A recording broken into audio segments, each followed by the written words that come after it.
खबर आपको दें, आम इंतखाबात 2024 के लिए बनाया गया EMS ने काम छोड़ दिया है। रिटर्निंग अफसरान ने शिकायत के अंबार लगा दिए। मामले से मुतालिक बलोचिस्तान असम्बली के एक हल्के के आरओ का मुरासला मंजर आम पर आ गया है।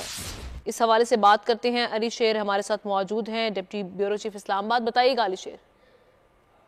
जी बिल्कुल, हल्का PB2 जोब के रिटर्निंग ऑफिसर जो है उन्होंने DRO को एक मरासला लिखा है जो कि जिला जोब के DRO हैं, और उसमें ये कहा गया है कि इलेक्शन मैनेजमेंट सिस्टम जो है उसमें खराबी आ रही है और ये 19 दिसंबर से अभी तक सही काम नहीं कर रहा।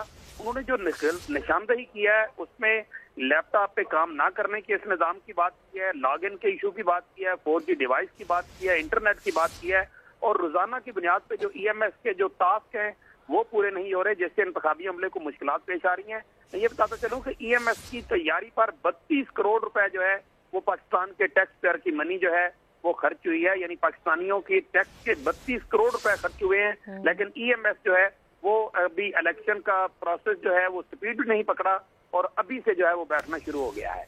ठीक है, शुक्रिया आपका अली शेर।